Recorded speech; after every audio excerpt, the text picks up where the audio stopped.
having a picture that's beginning to form here of where the wandering in the wilderness really took place. The great and terrible wilderness, let me assure you, we've crisscrossed Saudi Arabia time and time again, and it is a great and terrible wilderness. And you could easily lose 1 million plus people in this vast continent for the length of time the scripture says that they will. But this is one of the most profound things ever. And I tell you what, we have to credit Dr. Leonard Moeller for coming up with some things that are just astonishing. They really are. When we first began to speak with him in early 2000s about, Jim and I just are determined, because of what we've seen, the whole of the Arabian Peninsula is where the wandering in the wilderness took place. Because you see, when you get the mountain in the right place, then everything else opens up to you. So we were telling him about these things, and I think he thought we were insane at the beginning. But he is quite an extensive research scientist. And you know, he's not going to go out on a whim just because Jim and I think something might be. He went home and did a great amount of study. He happens to have some very ancient maps, particularly one that was in French. And let's see, which was the number of that slide? Same slide, back up. We'll pull that back up here, and I'll show you some of the things that he has found. Over in the right-hand side, you'll see People de Gad. That in French is the people of Gad. Why is this ancient French map have the people of Gad located in what is now current-day Oman? And if you look just a little bit north of that, there's something profound. You'll see a green star that says Asher. Well, guess where that Asher is? That's where we lived in the eastern province of Saudi Arabia, and that's where the major oil fields are. What does the book say? Dip in the toe of Asher. Asher shall dip his foot in oil. It's the blessing of Jacob upon his sons. What is Asher doing? But of course, in modern day maps, you don't find any of this. Oh, absolutely. And Dr. Moeller is the one who found these. This is where he found, what if Rub al-Khali in Arabic means the empty quarter. But how closely does this sound to Reuben the Chaldean, Rub the Calais? What, and who took their inheritance in the wilderness? Reuben, Gad, and the half-tribe of Manasseh. Why do we find on an ancient French map Gad and Reuben? Highly possible. But the mind blower was this. Down at the tip of the Red Sea down there, you'll see in the bottom central, Ras Israel. What? Head of Israel. Down there located in what is now Yemen. Who in their right mind in current day would name something Ras Israel? Arabic Ras is the same as Hebrew Rosh, head of, beginning of. What is something called the beginning of Israel, or the head of Israel, doing all the way down in Yemen? And why don't you find it on any current maps? Something is going on here. History rewritten. Something is going on here. Yeah, one of the other things about that map was that all of the red stars that you see, and there were many, are things that in our research we have collected together as possible matches to biblical sites. Other people have gone out and said, yes, Uber is in Arabia, Gerar, some of these other cities, they've identified them. The archaeologists have said they're possible sites. So all of those are marked on there as well. And you can bring that slide back up just one more time. But I wanted to point out that where the blue stars are, you see, are around the mountain. And back when Emmanuel Anadi was put together his identikit, he said, this is what you should find. 28 of those stars are piled up on top of each other as things that we have seen about the mountain in character, artifacts, all the other information. 28 of those things piled up together as possible matches to the Bible. We believe very closely and that they are exact matches, but again, we have to leave it for interpretation. So that's an overview of what we think this moving Mount Sinai into the Arabian Peninsula, what this does and how it explodes this idea of wandering in the wilderness and a march straight north from Sinai, because they're not captured by the Gulf of Aqaba anymore, forced north. Now they're free to go in any direction, north, east, and south. And south is the direction we believe they went into. Where does the Rock of Mecca come into this? It has to play something in there. We do a presentation where we we go from all of these things. There's so much information here. And when we get into this section, that comes up, but I would dare not give it away in this in this We form, have such a because short we don't have space the of time. to get to it Because and one of really our Jewish develop that friends idea. really said something about that. But you see it, yes, Yeah. and you see that is You do. where, we have a connection, And you a know, real close connection to a number Yeah, of people. and our dear friend Avi Lipkin, who And Avi. was, That's who was who here told with us you. that. Yes. Avi, was the one.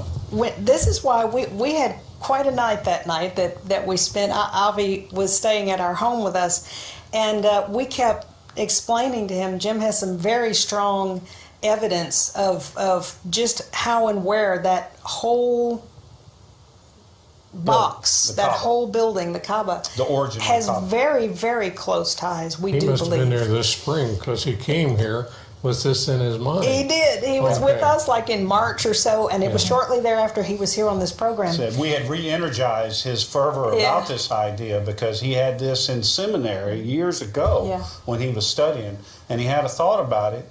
But when we presented our material and I showed him some of the things that we believe, it just It really connected to fired him. him up. He believes very strongly, and I know he shared this with you, that the phylacteries, which are perfect little black boxes, they are a perfect copy of the covered building there, the Kaaba. So there is a very strong connection to the wandering in the wilderness and that very thing. Oh, But my we're going to have to leave that for another time. But Off air, we can have Yeah. a discussion about When it all comes down, it's all coming to a head.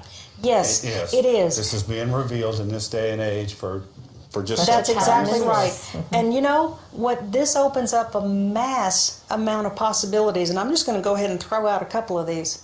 Because in our hearts and minds, we're sure of it. What happened to Paul on the road to Damascus? The Lord appeared to him. Blinding revelation. He had a blinding revelation. And it says shortly after there, a very amazing thing. After he received his sight, he didn't go up to Jerusalem or to them that were before, but the Spirit drove him where? Into Arabia. You want to guess where we think he went? Where? He went straight to Mount Sinai. Yes. And look at the correlation between Hagar and Sarah, between Zion and Sinai, between a mountain you can't touch and a mountain that the grace of God has fallen on. Why that great student of Gamaliel, where would he go? Why would the Spirit drive him directly into Arabia? Because, I think he wrote the whole book of Galatians from the cave. That cave up there that's quite possibly Elijah's cave. Because he had such a beautiful understanding of the two covenants, of the well, you can say it in that manner, but everything that he wrote, this Hagar is Sinai in Arabia. If the Spirit drove him into Arabia and gave him such understanding of how everything fit, surely that's where he went. And I'll tell you another one. What about Elijah? What about Elijah? 1 Kings 19, it says, it was just after the Carmel incident, where he called down fire on the prophets of Baal. And he runs, first off, he goes and hides under a tree and wants to die. And that's not what the plan was. So 40 days and 40 nights later, he's fasting in the strength of the 2 cakes and goes to Horeb, mountain of God, Oh, wow. and goes into a cave. And we think we know right where the cave is. We showed it to you earlier. But also, who else was at that mountain? Moses. Moses was at that mountain. Elijah was at that mountain. What about when Jesus took Peter, James, and John to a high mountain far apart, and he was transfigured before them? Who appeared? What if Moses it wasn't and that Elijah. and Elijah. Yeah. He said, I came to fulfill the law. Yeah. What if he really stood there where it was given? What if Mount Sinai is the Mount of Transfiguration? Why not? Doesn't it make sense? It does. Yeah. It makes sense. And I'll tell you another one that's a mind-boggling thought. And you know, all of this is open to complete interpretation and debate, and we could be completely wrong in all of this, but it's things that we do ponder. What about Jacob? Jacob has this marvelous encounter where he sees a ladder. He sees a stairway. You know, he goes to sleep and he dreams, and he sees the angels of God ascending and descending upon this staircase. And he says, whoa, this is none other than the gate of heaven and the house of God. And he called it Beit El, the house of God. But the name of that place before was Luz. What? Luz. Jebel Luz, this It mountain. doesn't we're say talking Jebel about. Luz, but it Jebel says is the a name of that name place for mountain. before was Luz or Laz. What is this mountain's name in Arabia? Laz. What happened? You know, when God descended in fire on that mountain, you can call it the portal of heaven, because he took Moses up there and he showed him the pattern. He showed him the heavenly pattern. There was absolutely a corridor, a portal, whatever you want to say, there for God to come down and for Moses to see the heavenly ark and the heavenly menorah and such as that. Jacob had an encounter at a place that was once called Luz, that he renamed Beit El, Bethel. He renamed it that because he said because there's a stairway. Angels are coming up and down here. You know, in the Psalms it says many myriads of angels accompanied God there at Sinai. They were moving up and down over the mountain. What if these are the same places? What if? Another very interesting thing.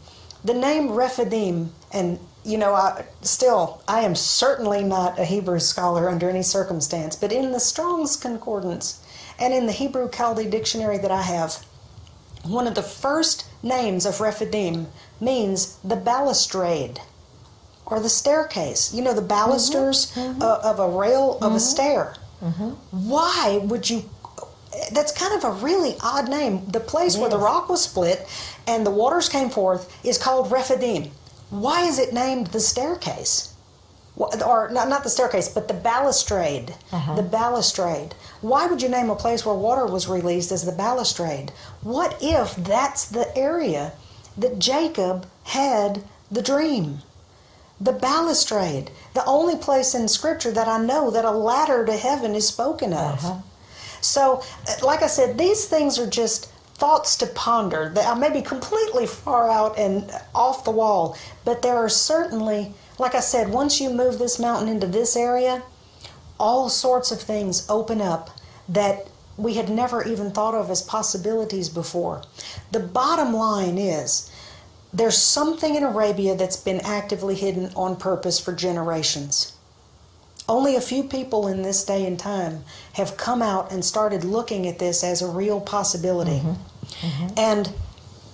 But the bottom line is, why would God do this in our hour in which we live? Now, there's one thing I do have to say, and I want to say that there is a movie that will be coming. Avi Lipkin spoke of this. He said he had a look at this and it changed his life. Well, there's a movie that is coming. It's called The Exodus Conspiracy. You can go to one of the most beautiful websites out there, and it's www.exodusconspiracy.com.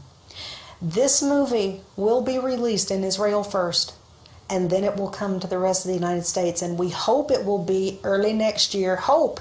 I can't tell you exactly when it's going to be released because it's not quite completed. But this is the largest gathering of professionals, archaeologists, Egyptologists, geologists, geographers, heads of museums, people, theologians. One, Mr. Tim Mahoney, who is also a dear friend, is the filmmaker, and it's out of Mahoney Media Group in Minneapolis. And they are taking a look at all these various things, a lot of which you've seen this evening. But Tim even takes it further. And it's an absolutely astonishing film. So I would encourage everyone to go to that website and monitor it for when this film is going to come out. Because, like I said, Jim and I are not experts. At best, we're ground proofers. We went in and snuck a bunch of pictures out. Pictures. And, Somebody said Eyewitnesses. eyewitnesses. Exodus. What's the website again? Conspiracy. It's ExodusConspiracy.com. Okay, thank you, crew. And you can have a look at that, and please monitor it, because this film is absolutely it's gonna turn the world upside down with some of these things. Oh, wow. Just by virtue of its length, it can't go into great detail like some of what you've seen tonight, but I can guarantee you it is eye-popping. And at the end of the day, everyone should know, yes, there is a God in heaven, and yes, He is the God of Israel. You know, you God only of covenant. talked Yes. a very small part about your book. What's in the rest of your book? Well, that book is actually, because so many people have heard about various people who've been out to this mountain or whatever, and they want to know, how are we connected to it? Where did you get involved in this? And that's why I wrote the book. I wrote it, and I'm telling you, you'll know what we ate, you'll know what we drank. It's right off my journals. I wrote a journal throughout this whole journey. It's wonderful. And, in some ways it's probably very silly, but in other ways you will see the profound with the mundane. We were just a family out on an adventure that turned out really to be an adventure, and it wound us up through this crazy trip through Egypt, going through things that normal families go through. The kids fighting in the back seat and me threatening to throw them out the truck half the time going down the road. But then the very next scene you'll read about is us falling to our knees at the base of a mountain that we believe God Himself descended in flames of a fire. And as you get toward the end of the book, those things start becoming very aware, and you will know, just like we did, that we were led out truly by a vision of God. There's no other way to explain it. And it's not that we're anybody special. It's just that there is a very special God of that mountain and of all creation. Wow. And He's got something to say in our day and time. He does. Wow, I can't wait to see what the world reaction is when that movie comes out, and that expose of the truth that lies in Saudi Arabia. And Yes. it's not a fairy tale made up by a bunch of crazy Jews. That's exactly right. I was thinking about those scriptures. I believe it's in either 1st or 2nd Peter, where he says, we are not following cunningly devised fairy tales here. Right. We are speaking to you of what we have seen and touched with our own eyes, the Word of God, living, breathing here among us, Yeshua, Lord. And it just, that's what these things are all about.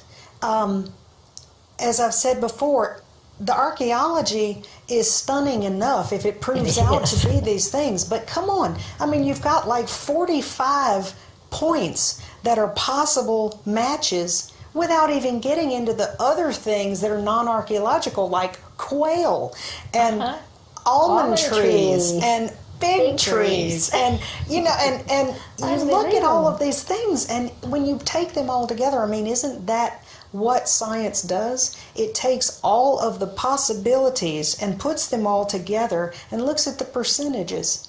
And 3 witnesses can convict a man, well, 12 in our country, but 12 can convict a man to life or death. How many points do we have to show? And let me assure you, when we do our presentations in churches and such, we, or anywhere else, we'll do them for one person in a back room or in front of 15,000 people. I don't care. Wherever we can speak, we will.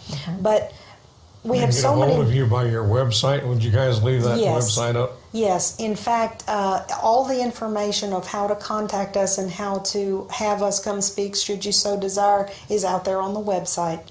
But, we only brought a tiny little handful. Split rock because of that big rock. Because of the rock at heart. Oh, Yes. boy. Yeah. Split rock research.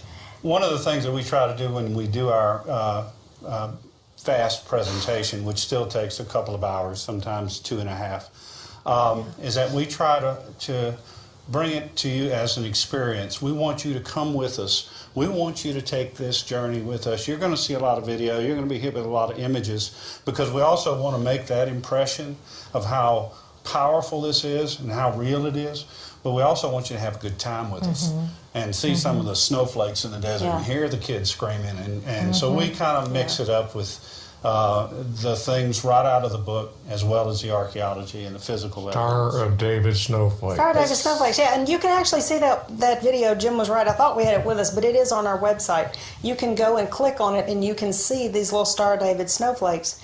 But one of the things I want to tell you, and we can get into this kind of little detail when we are in our presentations, but one of the hilarious things, you know how here is Dr. Leonard Muller in Sweden, born on exactly the same day that Jim Caldwell is born in Baton Rouge, Louisiana, whose destinies in the Lord meet out over the sands of Saudi Arabia. Only God can do something like that. But get this, the family from the East, Dr. Kim and his wife Jenny, Jim and Penny, Kim and Jenny. We had the same experience About that. in Saudi Arabia. He took his children just like we took our children. They went 12 times to the mountain. So, you know, it just, those little Interesting check marks things. that God gives you as you go along are just what has kept us so alive in us all these years. And it just gets more dear to us as the years go by. You told us your children were, what? 10 and 7? They were 7 and 9 on the first trip. 7 and 9. 7 and 9. And now they are 27 and 24. Wow. So they're 2 grown. years have gone by. a few They're grown years. now. How many trips to the mountain did they make with you? Probably 6 or 7. We didn't take them on the high mountain climbs Yeah. because it was just too dangerous. They couldn't have done that. But let me tell you, they were incredible troopers, and they wish they could go back to this day. In fact, the Saudi Arabia is home to them. I bet So, it is. It really, it's home. It really, you want to know the truth? Having had these experiences, that place is home to us. That's where you'd like to be. That's where we'd like to be, and may end up back again someday, along with a lot of knows? others. But that's a Yes. whole nother show. Well, Tommy, you goodness. scheduled this excellent program. I'm going to let you close it out the way you'd like to. I just thank you so much for coming and sharing this tidbit with us, because there is so much more. And you do want to get the book, and you do want to follow along on the website and see how things progress, because this is going to be monumental in history. It's going And to thanks for bringing it to the face of the GLC. world. And keep praying for the peace of Jerusalem. Thank you.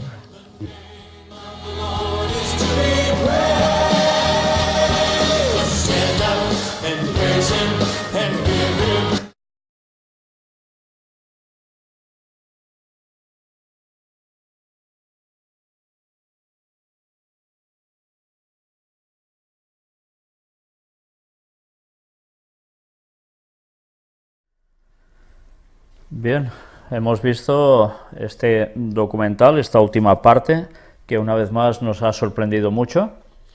Y mirad hasta qué punto ella, en este caso, habla de puertas dimensionales. Y cree que en el Sinaí es como si hubiese una puerta dimensional donde Dios se manifiesta y Moisés ve todo lo que ve, o lo que se le muestra. Después especulan de que si Betel podía haber sido allí, etcétera, etcétera. Esto ya es más dudoso, desde luego, por todo lo que hemos visto y hemos presentado en las conferencias. Pero sí que esto nos denota de que hay ciertos lugares en los cuales Dios ha intervenido de un modo directo y ha utilizado, pues, lo que nosotros llamaríamos puerta dimensional abierta para pasar de Orión aquí. Pues han dicho cosas muy interesantes. Una de ellas es que Moisés y Elías estuvieron en la misma cueva y que fueron los que aparecieron en el monte de la Transfiguración. Evidentemente hay un detalle que nosotros ahora conocemos, gracias a las temáticas que hemos presentado conjuntamente con Ángel y gracias a Dios, sobre todo, de que esa cueva implicaba el costado de Jesús. Y ambos entraron a esa cueva y ambos salieron de esa cueva llamados también por Dios, para mostrarles su gloria. Una vez más, vemos que esas dos personas entraron en la propia carne de Cristo, simbólicamente entrando en la cueva de la roca, que es Cristo mismo, porque el Sinaí es eso, y salieron para recibir la gloria de Dios. Los mismos que estuvieron al lado de Jesús en el monte de la transfiguración, que ellos también dicen de que sí podía haber sido allí, etcétera, etcétera. Bueno, no parece ser que esto sea así, pero bien, ellos dicen esto. Pero la enseñanza que sacamos es impresionante, porque ¿qué va a acontecer al fin de los tiempos? ¿Dónde estará el pueblo de Dios que va a ser salvo? En las cuevas de los montes, en las rocas,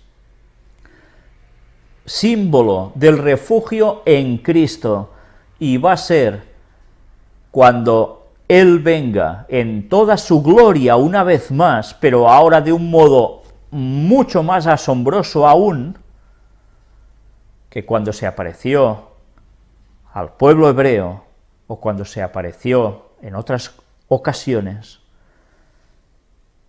Esos 144.000 escondidos entre las cuevas saldrán dando gracias al Señor por llegar y liberarlos, mientras los otros permanecerán fuera de las cuevas, fuera de la salvación, fuera de Cristo, de la roca. ¿Y qué intentarán hacer? Pues para ser salvos, como describe esos momentos Elena White, mientras unos salen, los perseguidores